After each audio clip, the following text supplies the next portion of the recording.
Hi, எல்லோருக்கும் வணக்கம். Welcome to உங்கள் நான் கமல் ஹாசன். ஸோ இந்த வீடியோவில் நம்ம கமல் சார் பற்றின ஒரு புதிய தகவல் தான் டிஸ்கஸ் பண்ண போகிறோம். ஸோ வீடியோக்குள்ளே போகிறதுக்கு முன்னாடி நம்ம சேனல் நீங்கள் புதுசாக இருந்தீங்கன்னா கண்டிப்பாக சப்ஸ்கிரைப் பண்ணிக்கோங்க. வீடியோ மறக்காமல் ஒரு லைக் பண்ணிக்கோங்க. இப்போ நம்ம வீடியோக்குள்ளே போகலாம். ஸோ இன்றைக்கி நம்ம பார்க்க போகிற முதல் டாபிக் வந்து பார்த்திங்கன்னா, விஜய் சேதுபதி அவர்கள் கமல் சாரை பற்றி ஹைலைட் பண்ணி ஒரு 2 சூப்பரான கமெண்ட் வந்து பாஸ் பண்ணியிருக்காரு. ஸோ அவருடைய மகாராஜா அப்படின்ற படம் வந்து பார்த்திங்கன்னா இன்றைக்கி ரிலீஸ் ஆச்சு அப்படிங்கிறது உங்கள் எல்லாத்துக்குமே தெரியும். படம் வந்து மிக்ஸ்டு ரிவ்யூஸ் தான் வந்து பார்த்தீங்க அப்படின்னா கண்டிப்பாக வந்து வருது அப்படிங்கிறது ஒரு பக்கம் இருந்தாலும் நிறைய பேர் வந்து ரசிக்கிறாங்க அப்படிங்கிறது தெரியுது இந்த படம் பார்க்கும் பொழுது. பட் இவர் கமல் சாரை பற்றி என்ன பேசியிருக்கார் அப்படின்ற அப்டேட் தான் வந்து முதல்ல நம்ம பார்க்க போகிறோம். ஸோ என்ன பேசியிருக்கார் அப்படின்னா, கமல் சார் வந்து விக்ரம் ஷூட் அப்போ ஒரு முத்தம் வந்து கொடுத்தார் முடிஞ்ச பிறகு. கரெக்டாக அந்த முத்தத்தோடைய மதிப்பு என்ன அப்படிங்கிறதை பற்றி விலாவாரியாக வந்து பேசியிருக்காரு. அதாவது என்ன அப்படின்னா, வேறு லெவலில் ஒரு பாயிண்ட் ஆஃப் வியூவில் நம்மளாம் எதிர்பார்க்காத அளவுக்கு ஒரு விஷயம் வந்து பிளான் பண்ணி சொல்லியிருக்காரு.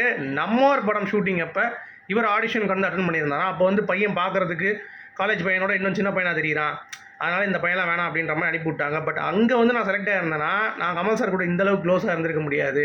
அந்த வாய்ப்பு எனக்கு மறுக்கப்பட்டதுக்கான காரணம் இந்த வாய்ப்பு எனக்கு கிடைக்கணும் அப்படிங்கிறது மட்டும் கிடையாது. இந்த வாய்ப்பு அவர் கண்ணை நான் பார்த்து நடித்தேன், அவர் கூட நான் நடித்தேன், அவர் கூட நான் ஃபைட் பண்ணேன், அவரை நான் அடிக்கிற மாதிரிலாம் ஷார்ட்ஸ் இருந்துச்சு, அவர் கூட கிட்டத்தட்ட நிறைய நாள் வந்து ஒர்க் பண்ணியிருந்தேன். அது மட்டும் இல்லாமல் கடைசியாக எல்லாம் சக்ஸஸ் மீட் வந்து கொண்டாடும் பொழுது அவர் எனக்கு வந்து ஒரு முத்தம் கொடுத்தது அப்படிங்கிறது வந்து என்னுடைய ஒரு ரெக்கார்ட் புக்கில் இருக்கும் அப்படிங்கிறது. இதுதான் அந்த வாய்ப்பு மறுக்கப்பட்டதுக்கான காரணம்.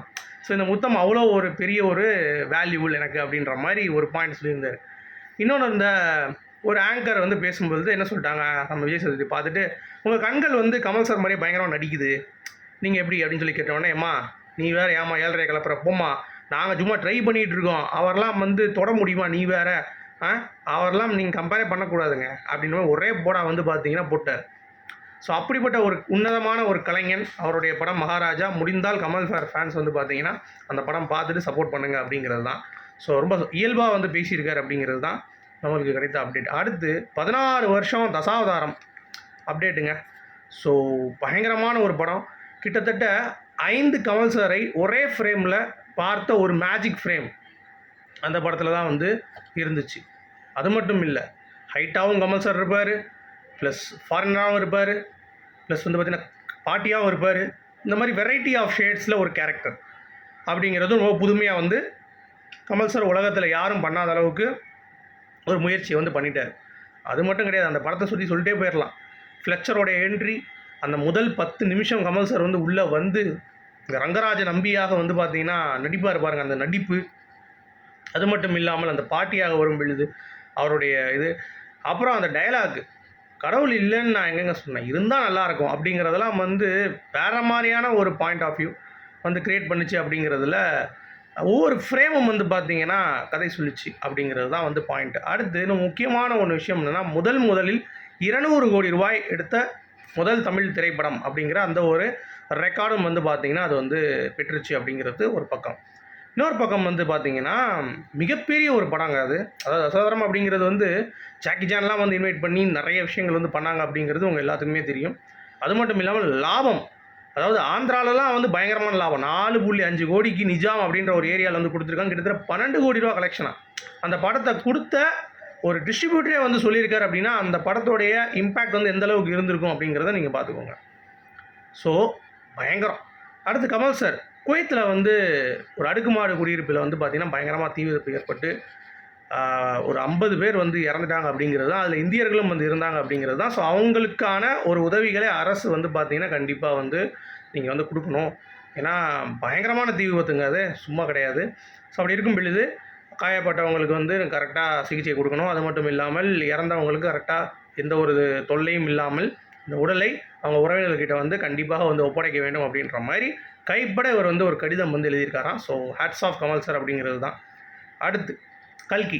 ஸோ கல்கி பொறுத்த வரைக்கும் நம்ம கமல் சார் வந்து ஒரு மெஜஸ்டிக்கான ஒரு வில்லன் அப்படின்ற மாதிரி தானே சொல்லிகிட்டு இருக்கோம். ஆனால் நிறையா வந்து எக்ஸ்பர்ட்ஸ் இந்த படத்தை ரிவ்யூ பண்ணுறவங்க தாண்டி சில பேர் வந்து டீகோட் பண்ணுவாங்கல்ல, அவங்க சொல்கிற விஷயம் என்ன அப்படின்னு பார்த்தீங்கன்னா, கமல் சார் வந்து பிரபாஸுக்கு சப்போர்ட்டாக தான் வந்து இருக்க போகிறாரு இந்த படத்தில், அவர் வில்லனாக வந்து இல்லை அப்படின்ற மாதிரி சொல்கிறாரு. அதுவே ஒரு க்யூரியாசிட்டியை வந்து டெவலப் பண்ணுது.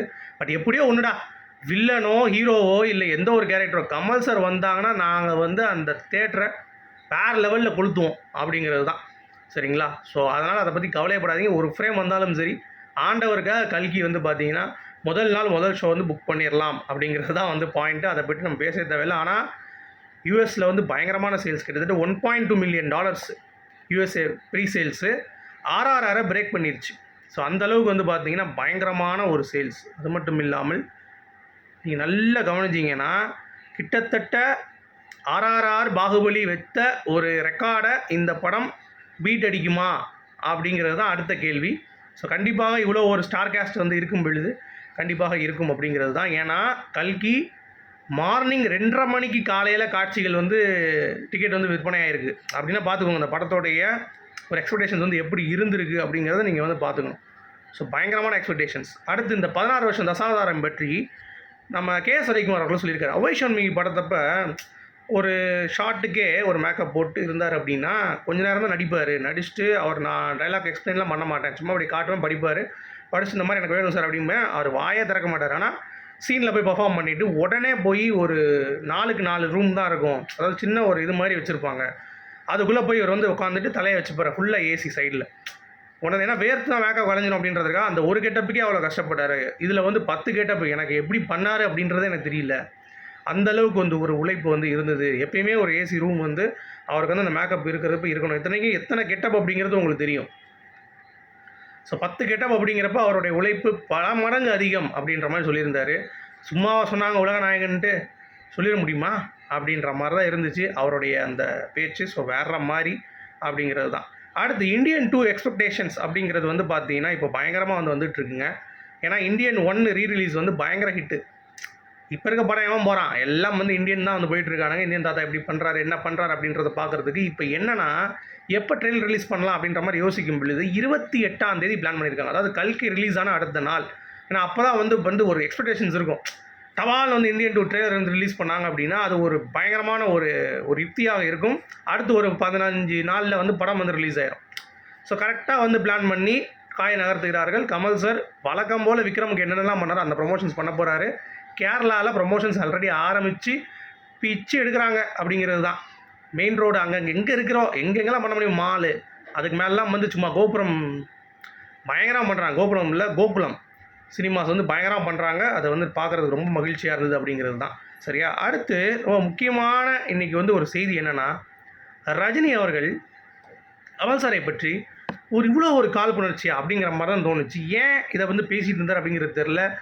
மென்டலன்ஸ் அப்படிங்கிறது அவருடைய ரசிகர்கள் தான் நினச்சிட்டு இருந்தேன் எவ்வளோ நேரம். ஆனால் தலைவரே அப்படி இருக்கும் பொழுது நம்ம என்ன பண்ணுறது அப்படிங்கிறது தெரில. என்ன அப்படின்னா இளையராஜா அவர்கள் கமல் சாருக்குத்தான் பயங்கரமான ஹிட் சாங்கை வந்து போட்டிருக்கார், எனக்கெலாம் ஒன்றுமே பண்ணல அப்படின்ற மாதிரி ரொம்ப ஃபீல் பண்ணி பேசியிருக்காப்புல. எனக்கு புரியல ஆக்சுவலாக. அதாவது கமல் சார் வந்து பார்த்தீங்கன்னா ஒரு டேரக்டராக நிறைய படம் வந்து இளையராஜா அவர்கள் கூட ஒர்க் பண்ணியிருக்காரு. உட்காந்து பக்கத்தில் உட்காந்து இது வேணும் எனக்கு, இந்த ஷாட்டுக்கு வேணும், இது வேணும்னு. இவர் சும்மா முடியை கலைச்சி போட்டு போனார்னா அந்த பாட்டுக்கு வந்து இவர் எதுக்கு அவ்வளோ தூரம் சிரமம் பண்ணணும். இன்னொன்று பார்த்தீங்கன்னா இளையராஜாவுடைய மேஜிக்கல் சாங்ஸ்லாம் ரஜினிக்கு நிறையா இருக்குது. காதலின் தீபம் ஒன்று இருக்குது, சொல்லிக்கிட்டே போகலாங்க, எவ்வளோ சாங்ஸ் இருக்குது. அதாவது கொடுத்ததை வச்சு அவர் வந்து அந்த ஒரு விஷயம் வந்து அனுபவிக்க முடியல அப்படிங்கிறப்ப பொறாமைப்படுறது அப்படிங்கிறது வந்து பார்த்தீங்கன்னா இந்த ஒரு சூப்பர் ஸ்டாருக்கு இப்படியா நிலைமை அப்படின்ற மாதிரி தான் இருந்துச்சு. இதை பற்றி நீங்கள் என்ன நினைக்கிறீங்க? எனக்கு ரொம்ப கேவலமாக இருந்தது. ஏன்னா எப்படி பேசிகிட்டு இருக்கு அப்படின்ற மாதிரி. உங்களுக்கு இதை பற்றி என்ன நினைக்கிறீங்க அப்படிங்கிறத கண்டிப்பாக சொல்லுங்கள். எனக்கு வந்து இதை தெரிவித்து கண்டிப்பாக உங்கள்கிட்ட இருந்து இதை தெரிஞ்சு ஆகணும் அப்படிங்கிறது தான். அடுத்து தக் லைஃப்பில் திடீர்னு வந்து பார்த்தீங்கன்னா படப்பிடிப்போ ஒரு காயம் ஏற்பட்டிருக்கு, படப்பிடிப்பு கேன்சல் ஆகிடுச்சு, ஆச்சு ஊச்சுன்னு ஒரு பயங்கரமான இது. அப்போல்லாம் ஒரு ஈர வெங்காயம் கிடையாது. அதாவது படத்தில் ஜார்ஜ் அப்படின்னு சொல்லிட்டு ஒரு கேரக்டர், சரிங்களா, அவர் வந்து இந்த படம் ஷூட்டிங் அப்போல்லாம் ஒன்றும் ஆகலையா. அவர் சும்மா நடந்து ஒரு நாள் வந்துட்டு இருக்கும் பொழுது கால் கொஞ்சம் அப்படி ஸ்ப்ரெயின் ஆகிடுச்சான். அது வந்து சரியாயிடுச்சு. அது எந்த ஒரு இம்பேக்டும் வந்து ஸ்டன்ட் சீக்வன்ஸு க்ரியேட் பண்ணல, ஸ்டன்ட் சீக்வன்ஸாலையும் ஆகலை, பக்காவாக தான் இருக்கார். He safe, he has finish the schedule, shooting ஷெடியூலையும் முடிச்சிட்டார். சரியா? அதனால் ஒரு இம்பேக்டும் இல்லை. அந்த படத்தப்போ அந்த ஸ்டன்ட் சீக்வன்ஸ் அப்பையும் நடக்கலை. இது சும்மா ஏதோ ஒரு கதை கட்டுறதுக்காக பண்ணியிருக்காங்க அப்படிங்கிறது தான். ஸோ உங்களுடைய கருத்துக்கள் சொல்லுங்கள். மீண்டும் நாலு சந்திப்போம். அது வரைக்கும் குட் பை.